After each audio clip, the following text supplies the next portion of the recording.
É uma entrevista para um psiquiatra, você se prepara, tá? Tá bom. Agora comigo aqui, ó. Estamos começando mais um programa De Perto Ninguém é Normal. Eu encontro cada um nesse país que de normal tem quase nada. Essa é a indicação do professor Edmundo Arruda, encontrada aqui em Santa Catarina. Laudares Capella, 94 anos? 94 anos bem vividos.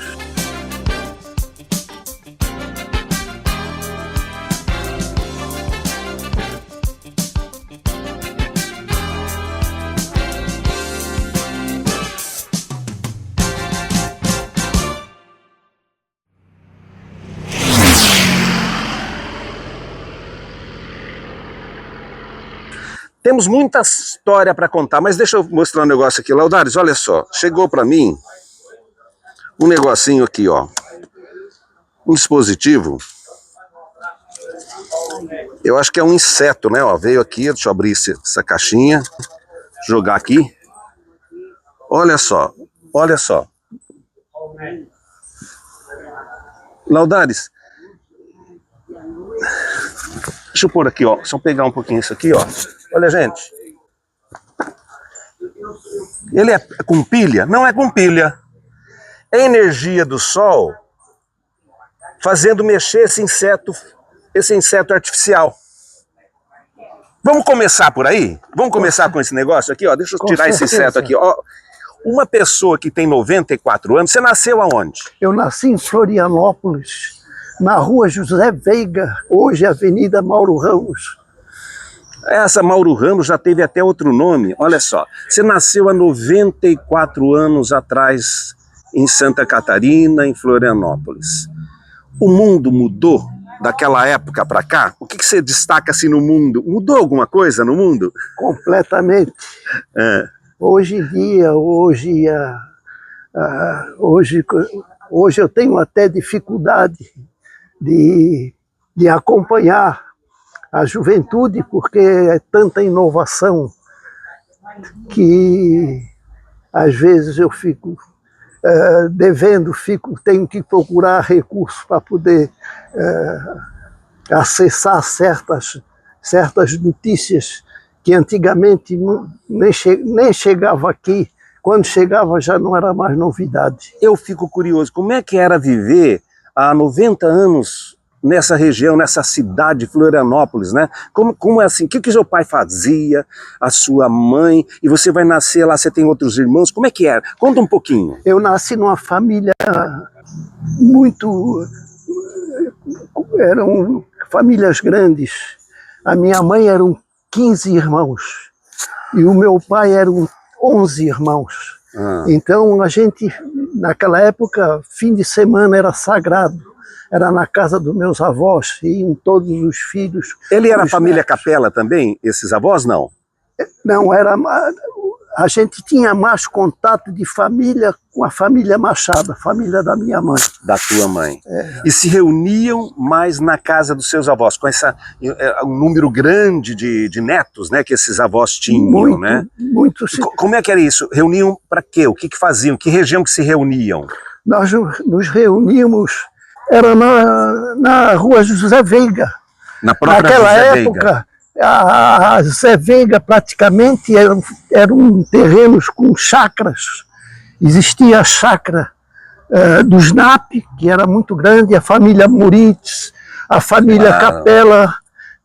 Então, o Machado, o meu tio, ele tinha um terreno, uma chácara muito grande com várias casas pequenas para operários, que ele alugava, e umas casas médias para pessoas da classe média baixa. Então, o encontro era nessa casa. Eu vou ter a oportunidade de lhe mostrar, e você pode bater a fotografia numa das reuniões que foi feito na família quando foi festejado as bodas de ouro do meu avô Machado. Nossa, nós vamos fazer isso, vamos pegar essas fotos. Por que eu estou perguntando? O programa é um programa psiquiátrico, né? E daqui a pouco nós vamos chegar no Laudares aí. Como é que esse Laudares se tornou um pescador jogador de futebol do Figueirense, um administrador de um hospital. Então você tem muitas facetas. Vamos voltar um pouquinho a essa família. Como assim? O que que tem do seu pai, da sua mãe, dos seus avós, que fez você fazer essa trajetória tão ampla, tão significativa aí para a cidade? Olha, eu sou da classe média baixa. O meu pai era carteiro.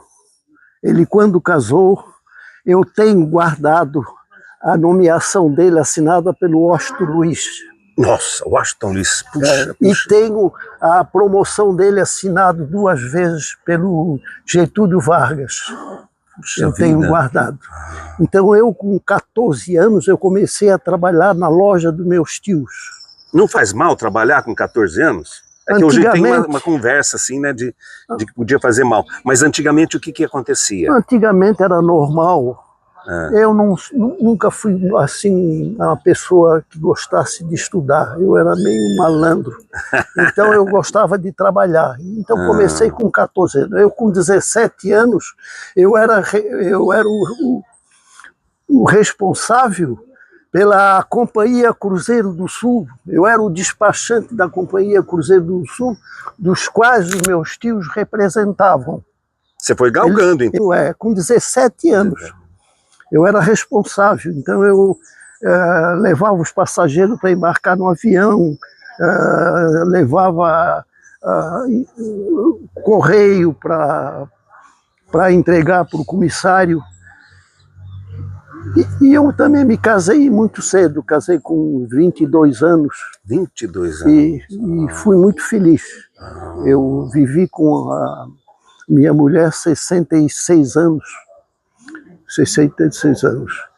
E eu sempre fui sempre gostei de jogar futebol. Eu, menino, sempre jogava futebol na várzea. Aí, com 16 anos, eu fui procurar o presidente do Figueirense para assinar, para jogar no aspirante.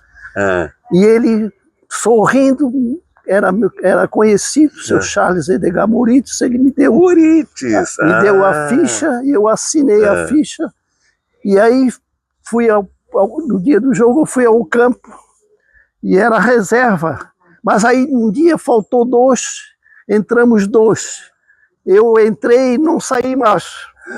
Você conquistou em campo, mas não podia ter ido para o Avaí? Por que foi logo para o Figueirense, né? Mas brincadeira. A minha família toda é figueirense, a família Capela e a família Machado, e os Moritz eram nossos vizinhos, e o seu Carlos teve 4 filhos que jogaram na mesma época no Figueirense. Olha. O Carlito, o Cid, Décio e Moritz. E Neri, Décio, Calico, e agora um me fugiu. Eu vou contar essa entrevista, eu vou avisar o Júlio Gonçalves, psiquiatra renomado da cidade, que criou o Instituto São José. Amigo. Teu amigo? Claro. Esse é do Figueirense. Esse eu sempre brigava com ele, porque eu brincava que torcia para o Avaí, ele era do Figueirense. Então, assim, você jogou em que posição ali no Bom, eu time? comecei a jogar de meia esquerda e ponta esquerda na várzea. E aí, em 1950, foi formada uma seleção amadora de Santa Catarina para jogar com São Paulo. Nossa! E o técnico, na hora de escalar o nosso time, nos treinos, me botou de back central. E eu joguei a primeira partida, nós empatamos de 2-2. Contra o São Paulo. Contra o São Paulo. Nós estávamos ganhando de 2-0, deixamos empatar. E aparece no dia seguinte uma manchete no jornal O Estado. Laudares, o melhor dos 22. Olha! Jogando de back central. Eu tenho isso guardado. Eu tenho isso. Tudo que eu estou falando para o senhor... Ele pode provar. Eu tenho condições de provar. Então, de um jogador de futebol, você conseguia conciliar o teu serviço, o seu trabalho e também fazer a atividade de futebol. Vai acontecer alguma coisa, você ficou conhecido aqui, pelo peixe que você pegou. Mas espera aí, você nadava, mergulhava? Como é que é isso? Como é que é isso? Eu, quando deixei de jogar futebol, problema de já tá, não estava com 31 anos, já estava com os joelhos, já tinha que fazer cirurgia para poder jogar, então eu tinha que encontrar uma distração, que eu sempre gostei de esporte. Aí eu comprei uma lancha baleeira no Ribeirão e para pescar de linha. Aí nós fomos, eu tinha um amigo encanador, o Orlando, ele disse assim, olha, eu conheço um senhor que foi faroleiro no Arvoredo. Um faroleiro. Ele tinha vontade de voltar lá para cá há muito tempo que ele não vai. Eu disse, então vamos. Aí tiramos um domingo, fomos para o Arvoredo com ele. A ilha do Arvoredo hoje é tombada, ela é protegida, tombada. Mas é uma ilha muito próxima do continente, muito próxima, pode dizer, dá umas 2 horas lá de barco, Daqui, dependendo da lancha, se for uma lancha veloz, leva 20 minutos. Ah, bom, isso mesmo. Aí nós jogamos espinhel, matamos uma garopa e uma arraia. E aí caiu um temporal. Nós ficamos presos lá na ilha. Tiveram que nós aportar. Puxamos a lancha, lá tinha um rancho grande na parte norte da ilha, porque o farol fica na parte sul. Então dormimos lá e saímos no dia seguinte de manhã. Quando chegamos em Florianópolis, era um alvoroço, porque ninguém sabia. Pensaram que nós tínhamos... Por que você não pegou o celular e avisou? Não tinha celular naquela época. Foi em 1963, mais ou menos. Tá bom. E aí todo mundo preocupado com vocês, preocupado, né? A família. Então você começa a se aproximar da questão da pesca graças a esse barco que você comprou. E você vai pegar um peixe chamado mero. Sim. Um dos maiores peixes que tem no oceano? Com certeza, com certeza. Nós vamos mostrar a foto aí, ó. Olha aqui, ó. Isso aqui é um DVD. É um DVD. Que eu posso pegar ele pouquinho, depois eu te devolvo. Nesse DVD, a gente vai ver que não é mentira, não é pescador mentiroso, não. É verdade mesmo, mero. Uma coisa curiosa, que eu me enganei até esse momento, é que eu achava que mero fosse um badejo grande ou uma garopa grande. Como é que é isso aí? O badejo é outro peixe? Não, como é que é isso? Outro peixe. Tem o badejo, tem a garopa, tem o sargo, tem uma imensidade, tem o robalo. São peixes diferentes. Então o mero ele tem pequeno também? O cherne, que também é um peixe grande. O mero ele tem pequeno, então ele vai crescendo e virar um mero, que é um absurdo de tamanho, tamanho excepcional. Mas eu vi maior do que esse. Quantos quilos tinha? Você lembra de quantos quilos tinha? Esse 195 quilos. 195 quilos um mero. Mais pesado que você, ó, que ser aqui jovem, mergulhador. Eu pesava nessa época uns 65 quilos. Tinha muito mais peso que você. E foi num arpão que você pegou? Num arpão? No arpão. E na apneia. Não se usa aparelho. Sem tubo? Ele desceu de apneia, por exemplo, lá no Arvoredo, você consegue descer uns 10 metros? Com certeza, até 11 metros, 12 metros eu conseguia chegar, mas não podia pescar o dia todo a essa profundidade. Sim. Mas naquela época tinha tanto peixe, mas tanto peixe, que com 4 metros eu matei esse mero. 4 metros já matou. Então o mundo está mudando também nesse aspecto. Está sendo menos farto em termos de opções, até no oceano. Menos farto do que antes. Né? Nós vamos vendo que o mundo vai perdendo um pouco da sua fauna, né? Dos seus bichos. Com certeza hoje o arvoredo, como está proibido, eu creio que se eu for lá e descer em certos lugares que a gente conhecia, vai encontrar mero. Que coisa. Ao invés de dar um tiro com arpão, né, a gente pode fazer até uma filmagem lá. Então, que coisa. Olha só, agora vamos entrar no outro assunto. Você se torna um dos diretores do clube mais tradicional de Florianópolis, Clube 12 de Agosto. né? Hoje o clube meio que se desfez. Mas conta essa época, você se tornou uma pessoa popular, Laudares? Sim, é verdade, Marcos. Um dia eu estava no meu escritório e chegou uma pessoa, Francisco Evangelista, que era sócio do Figueirense, e perguntou se eu não queria ser presidente do Clube 12 de Agosto. Eu disse assim: Evangelista, faz mais de 20 anos que eu não vou no clube, o que é que eu vou fazer lá? Eu não tenho não tem nada que me leve a assumir esse compromisso. E ele foi embora. Passou-se uns dias, eu recebi a visita do Márcio Colasso, que tinha sido 8 ou 9 anos presidente do clube. Nossa. Era uma pessoa que eu tinha muito carinho. Você está falando nomes que eu estou lembrando todos, não sei se são filhos. Por exemplo, o Marcelo Colasso. Ou seja, a família Colasso é muito conhecida aqui, né? Tem um oncologista, tem outros trabalham com a parte jurídica e tal, pessoas importantes. Então você está falando nomes todos tradicionais daqui da região, né? Com certeza. E aí? Naquela época, Florianópolis, se a gente não era parente, pelo menos era contraparente, ou tinha um parente casado com alguém da família. E aí o Márcio, com mais 3 pessoas, era quase meio-dia, eu estava até começando a almoçar, e aí ele chegou lá, nós viemos aqui, porque o clube está numa situação difícil, e nós gostaríamos que tu concorresse à presidência. Aí eu fiquei pensando, naquela época eu fazia parte do movimento religioso do Cursilhos de Cristandade. Nossa! Aí fiquei pensando, a gente critica, mas na hora de assumir, ninguém quer assumir. Aí eu disse, não, eu aceito. A eleição do 12 naquela época era que nem a eleição da prefeito de Florianópolis.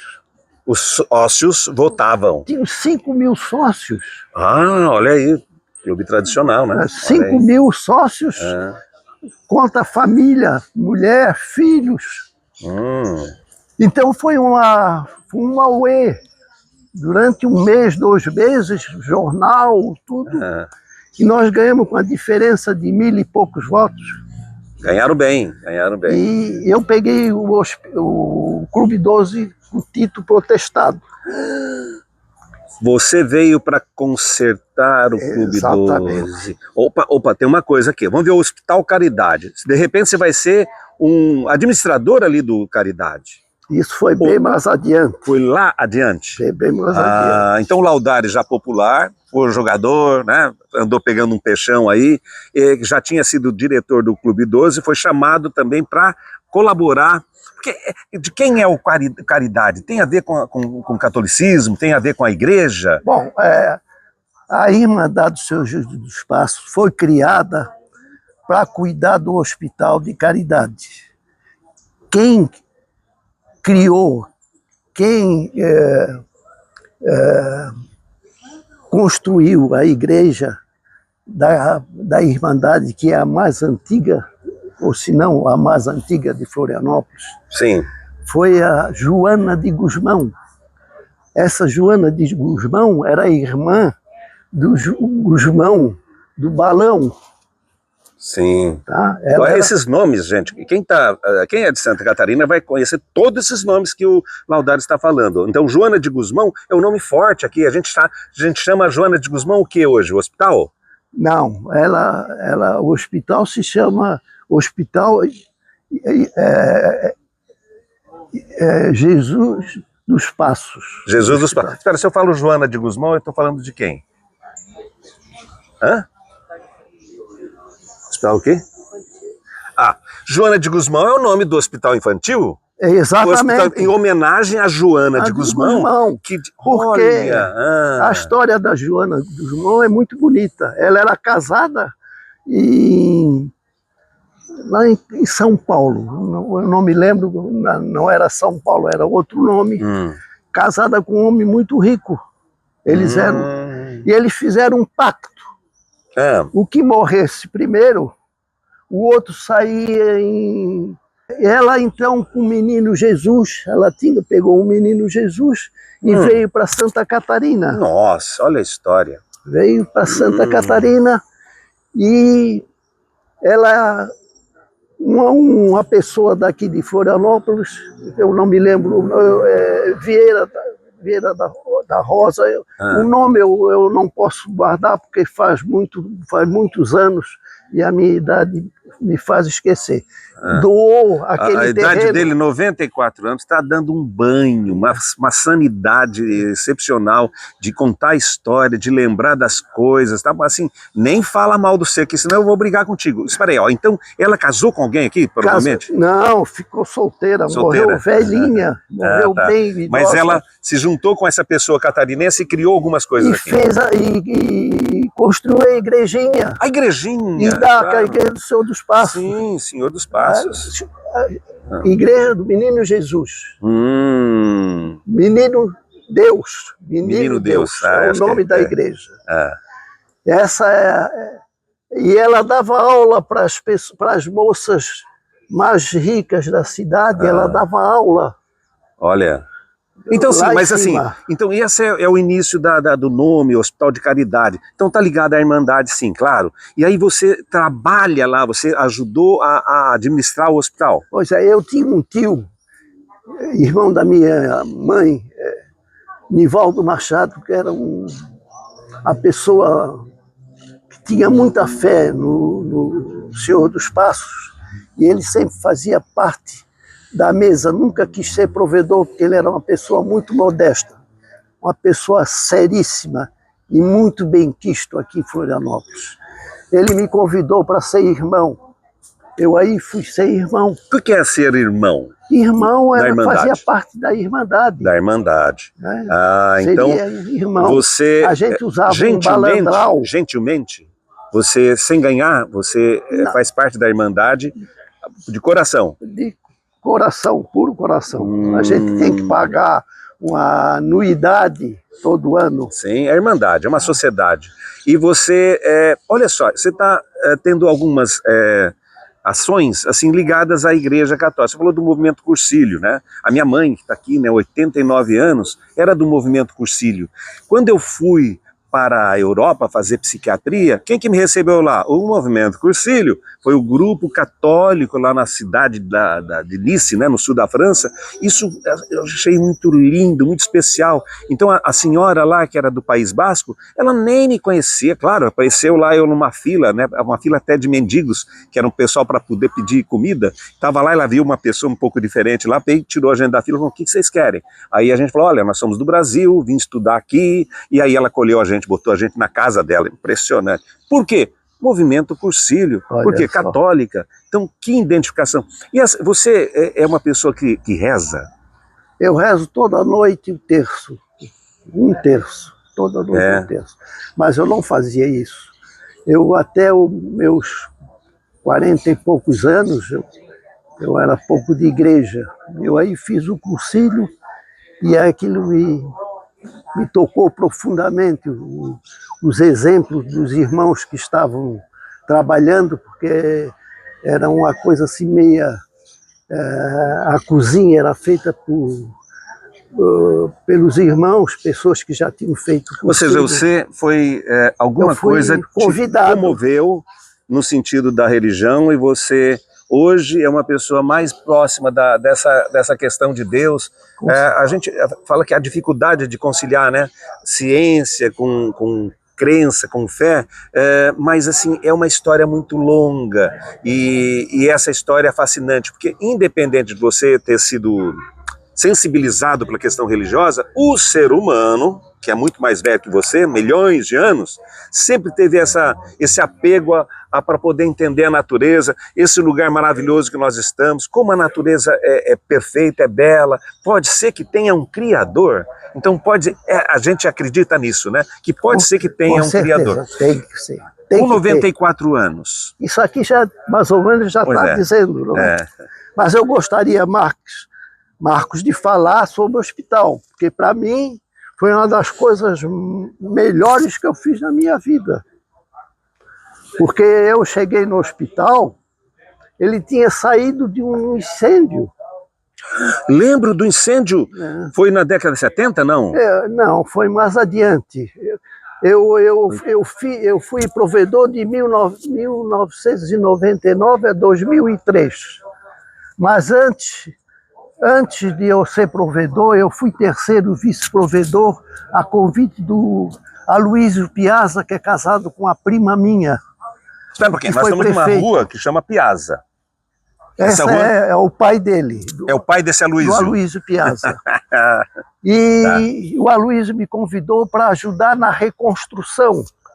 Eu sempre gostei muito de construir. Eu ajudei muito na reconstrução. Esse é um quarto que eu não tinha nem me preparado para isso. Quarto aspecto de interesse seu. Você gosta de construir? Por exemplo, esse engenho maravilhoso que está aqui, você trouxe para cá. Você gosta de construir? Sim, eu gosto. Mas esse engenho, quem colocou ele aí foi 2 operários sob a administração de um engenheiro argentino, Carlos Adriano Godoy, que fez isso aqui. Tá bom. Esse era um amigo meu do peito, ele era engenheiro, uma pessoa boníssima. E conseguiu.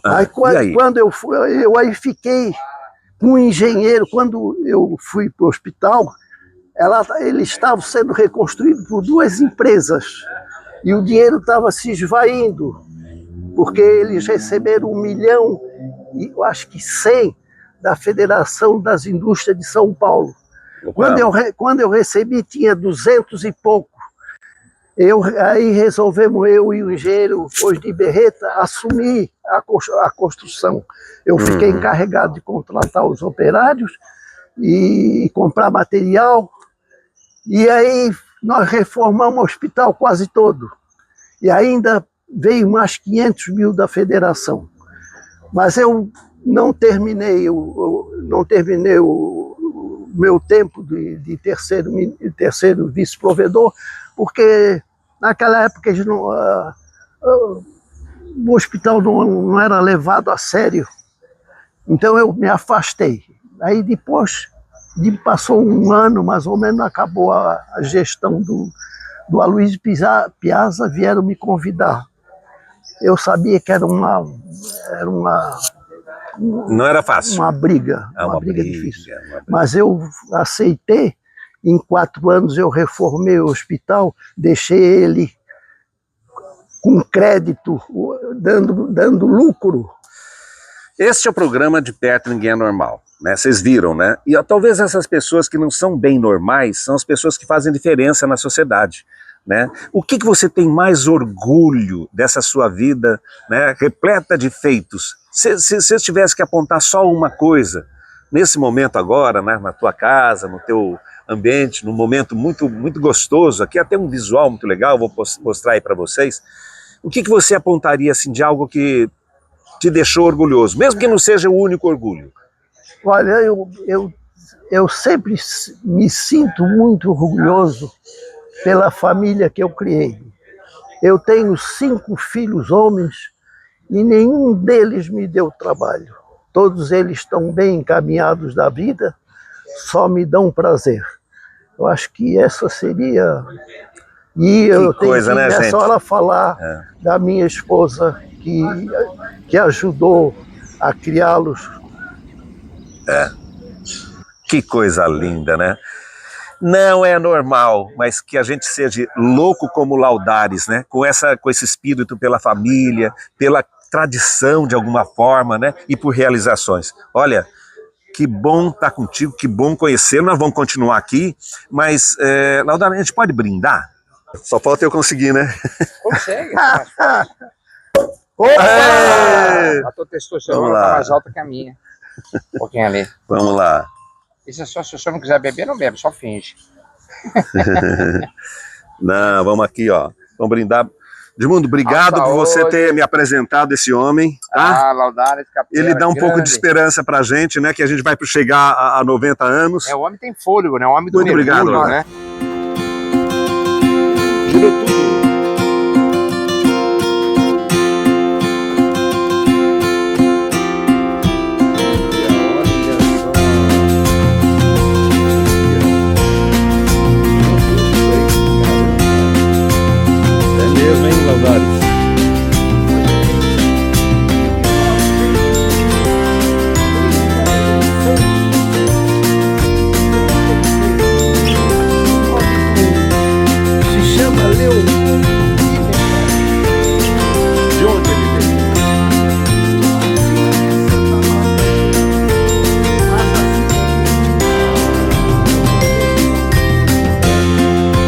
Beto de Santa Amaro.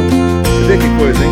Então, um engenho completamente preservado, né? Ó, isso aqui é pedra, né? Vai ser pedra, né? Para poder... Isso aqui é para fazer...